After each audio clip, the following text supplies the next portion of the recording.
দেশের নির্বাচনের প্রায়োরিটিটা যখন আমার অস্তিত্বের স্বার্থ, তখন আপনি টাকা নাই বলাটা এটা একেবারেই অগ্রহণযোগ্য একটা যুক্তি। ফলে বডি ক্যাম বলেন, সিসিটিভি ক্যামেরা বলেন, সাংবাদিকদের উপস্থিতি বলেন, এটা অত্যন্ত জরুরি। বাংলাদেশের অস্তিত্বের সাথে একটা সুষ্ঠু নির্বাচনের গভীর সম্পর্ক তৈরি হয়ে গেছে।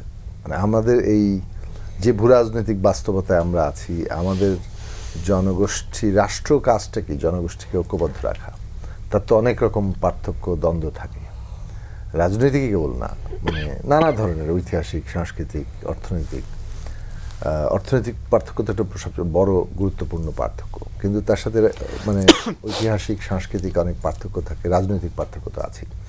এখন এই তারপরে আরও অনেক পার্থক্যের কথা বলা যাবে, শ্রেণী, ধর্ম, বর্ণ, জাতি, লিঙ্গীয় পরিচয়ের সব পার্থক্য আছে। এখন এই যে নানা রকম দ্বন্দ্ব, সংঘাত, এগুলোর মধ্যে একটা নাগরিক ভিত্তিক সাধারণ আইন তৈরির মধ্যে দিয়ে গণতান্ত্রিক একটা রাষ্ট্র ব্যবস্থা জনগোষ্ঠীকে ঐক্যবদ্ধ রাখার চেষ্টা করে।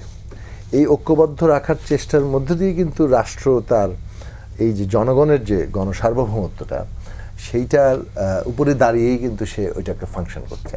অন্য রাষ্ট্রের সাথে আপনি কি সম্পর্কে থাকবেন, আপনি কতটা শক্তির উপর দাঁড়িয়ে থাকবেন। যেসব রাষ্ট্র জনগোষ্ঠীকে ঐক্যবদ্ধ রাখতে পারে না, তাদের অবস্থা পরিণতি কি আমরা তো এখন চোখের সামনে দেখতে পাচ্ছি না। কেউ কাউকে তুলে নিয়ে যাওয়া হচ্ছে, রাতের আধারে প্রেসিডেন্ট তুলে নিয়ে যাওয়া হচ্ছে, অথবা ব্যাপকভাবে আক্রমণ। এবং এমনকি আমাদের অভিজ্ঞতা, মানে 5ই আগস্ট আমাদেরকে কী অভিজ্ঞতা দিল, আমরা তো দেখলাম যে কীভাবে আমাদের দেশের বিভাজন সৃষ্টি করে বিদেশিরা কর্তৃত্ব কায়েম করলো। কাজেই স্বাধীনতা, সার্বভৌমত্বের যে কথাটা আমরা বলি, জনগণের সার্বভৌমত্বের উপরে তো দাঁড়িয়ে একটা রাষ্ট্র তার অপর রাষ্ট্রের নিরিখে তার সার্বভৌমত্ব বজায় রাখবে। তাহলে জনগণের মধ্যে ঐক্য যদি বজায় রাখার ন্যায় বিচার না থাকে, যদি আপনি ক্ষমতার হস্তান্তরের ন্যূনতম প্রক্রিয়া কাজ না করে, তাহলে কিন্তু আপনি এটা রাখতে পারবেন না। তো ন্যায় বিচার একটা খুব গুরুত্বপূর্ণ শর্ত। ক্ষমতা হস্তান্তরের জন্য একটা প্রক্রিয়া লাগবে, সেইটা বাংলাদেশের নির্বাচন। এটা না থাকার ফলাফলই তো আমরা দেখেছি। নির্বাচন এই কারণে রাষ্ট্রটা টিকে থাকবে কিনা তার সাথে খুব গুরুত্বপূর্ণ হয়ে দাঁড়িয়েছে। সেই নির্বাচন বিতর্কিত করার এত রক্তের পরে, এত শহীদের এত রক্তের পরে যদি আবার নির্বাচন বিতর্কিত হয়, এইটার চাইতে দুঃখজনক এবং দেশের বিরুদ্ধে, জাতীয় স্বার্থের বিরুদ্ধে আর কোনো কাজ হতে পারে না। ফলে নির্বাচন কমিশনকে অবশ্যই এর জন্য জবাবদিহি করতে হবে। এবং তাদের সমস্ত সক্ষমতার অভাব আছে, কিন্তু তাদের আন্তরিকতা আমরা দেখতে চাই যে তারা এইটাতে একেবারেই মানে পুঙ্খানুপুঙ্খ তদন্ত করবেন, কোনোভাবে মানুষের মধ্যে আস্থার যাতে ঘাটতি না হয়, এবং প্রকৃত অর্থেই একটি ব্যালটও যাতে কোনোভাবে এই ধরনের বিতর্ক না তোলার জন্য সুযোগ না হয়। তো এইটা হচ্ছে প্রশ্ন। এখন ধরেন সক্ষমতা নাই এটা বলে দিয়ে মানে এই কেউ যাতে পান না পান, আমাদেরকে এটা বন্ধ করতে হবে। এবং যারা এই চেষ্টা করছে ম্যানিপুলেশনের চিন্তা, ধরুন এটা খুবই বিপজ্জনক চিন্তা। 2 নম্বর হচ্ছে যে, যেমন ধরুন যে দলই সরকার গঠন করুক, যারা সংখ্যাগরিষ্ঠতা পাবে, নির্বাচন বিতর্কিত হলে কিন্তু তাদের উপরে দায়টা যাবে। ফলে যারা সম্ভাব্য সংখ্যাগরিষ্ঠতার দিকে মানে আশা করছেন, তাদের কিন্তু একটা নিজস্ব দায়িত্ব আছে যে আচ্ছা আমরা পরবর্তী মানে রাষ্ট্র পরিচালনাটা কীভাবে করব। আবারও এই প্রশ্ন রেখে তাহলে তো আমি আগেই মানে এমন একটা মানে কি বলবো যে ইস্যু তুলে দিচ্ছি, যে ইস্যুর পরে আমাদের এই যে রাজনৈতিক বৈধতাটা লাগে, যার উপর দাঁড়িয়ে তারা বাংলাদেশকে বদলের শহীদদের আকাঙ্ক্ষা, রক্তের আকাঙ্ক্ষাকে পূরণ করবেন, সেটার জায়গাটাতে কিন্তু তারা বাধাগ্রস্ত হবে। ফলে বড় দলগুলোকে এই বিবেচনা করতে হবে। এবং নিশ্চিতভাবে বিএনপিকে বলবো যে তাদের এই মানে সমস্ত সম্ভাবনার দিক থেকে যে তারা এগিয়ে, কাজেই তাদের এটা গুরুতর দায়িত্ব একটা সুষ্ঠু নির্বাচন করা, কেননা আগামী দিনে রাষ্ট্র পরিচালনার সাথে এটার গভীর সম্পর্ক আছে। এখন তার জন্য কতগুলো কাজ ছিল।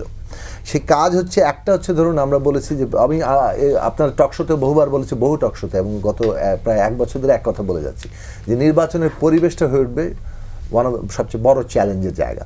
এখন এর মধ্যে ধরুন অস্ত্র উদ্ধার একটা গুরুত্বপূর্ণ ব্যাপার, কারণ অনেক অস্ত্র এই অভ্যুত্থানের সময় আমরা দেখেছি কীভাবে মানে পুলিশের অস্ত্র লুট হয়েছে, অথবা তার আগে সরকারি মানে ফ্যাসিস্টরাই বিভিন্ন গুন্ডা পান্ডাদেরকে, নিজেদের দলীয় লোকজনকে অস্ত্র দিয়ে দিয়েছে।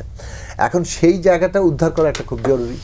এই ধরনের হত্যাকাণ্ড যা আমরা হাদিসহ আমরা বেশ কিছু হত্যাকাণ্ড দেখতে পাচ্ছি, এবং এই হত্যাকাণ্ডের তো বিচারটা তো একটা খুব জরুরি প্রশ্ন, কিন্তু এই অস্ত্র উদ্ধার না হলে মানুষের নিরাপত্তার বোধের জায়গাটা আসবে না।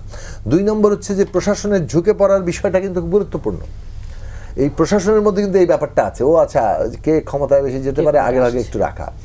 এইটা যারা এগেইন আমি বলবো যে ক্ষমতায় যারা যাচ্ছেন তারা এইসব সুবিধাবাদিতার ক্ষেত্রেও কিন্তু তাদেরও সতর্ক থাকা দরকার, কেননা তারা তাদের ব্যক্তিগত সুবিধার জন্য করবেন, কিন্তু দায়টা নিতে হবে কিন্তু পরবর্তী পুরো সরকারকে। এবং প্রশাসনের ধরেন কাজ বলেন অথবা সাধারণভাবে নির্বাচনের পরিবেশে কর্মীদের মধ্যে ধাক্কাধাক্কি, টেনশন, এমনকি সংঘাত, এইগুলো আপনি কিভাবে রিজলভ করবেন? এটা হবে না, এটা তো খালি নসিহতের ব্যাপার না।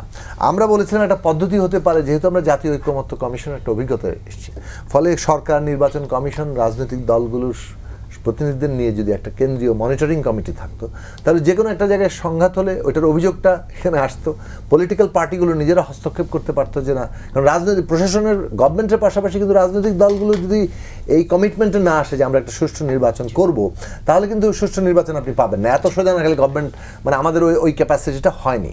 ফলে পলিটিক্যাল পার্টির উইল দিয়ে কিন্তু এই ইয়েটা ডাকবে, এবং এই যে কোনো আমাদের প্রত্যেকটি পলিটিক্যাল পার্টি, ছোট বড় মাঝারি, মানে সাইজ ডাজন্ট ম্যাটার, এখানে জায়গাটা হচ্ছে একটা গণতান্ত্রিক ব্যবস্থা, আমাদের উত্তরণটা আমাদের জাতীয় অস্তিত্ব এবং স্বার্থের সাথে যুক্ত হয়ে পড়েছে। সেই জায়গা থেকে বলবো যে এই প্রশাসন, অস্ত্র উদ্ধার, প্রয়োজনে যে বডি ক্যামেরার কথা তোলা হলো, সিসি ক্যামেরা কেন থাকবে না, টাকা নাই, এই সমস্ত কথাবার্তা তো মানে এটা কীরকম আপনার বোঝাবেন যে দেশে হাজার হাজার লক্ষ কোটি টাকা পাচার হয়? আপনার প্রায়োরিটিটা ঠিক করতে হবে। এই দেশের নির্বাচনের প্রায়োরিটিটা যখন আমার অস্তিত্বের স্বার্থ, তখন আপনি টাকা নাই বলাটা এটা একেবারেই অগ্রহণযোগ্য একটা যুক্তি। ফলে বডি ক্যাম বলেন, সিসিটিভি ক্যামেরা বলেন, সাংবাদিকদের উপস্থিতি বলেন, এটা অত্যন্ত জরুরি। তারপরে এই আর পোস্টাল ব্যালট বিতর্ক তো ধরেন মানে কোনোভাবেই এটাকে ছাড় দেওয়ার কোনো সুযোগ নেই, যদিও নির্বাচন কমিশন বলেছেন ছাড় দেওয়ার সুযোগ নেই। এগুলো যেন ওই যে আমলাতান্ত্রিক ভাষা যেমন, হ্যাঁ, মানে এইগুলো না হয়ে দাঁড়ায়। ফলে আমরা সুনির্দিষ্ট প্রস্তাব দিয়ে আসছি, কিন্তু কেন সরকার শুনলেন না, এটা একটু আশ্চর্যের ব্যাপার মনে হয়।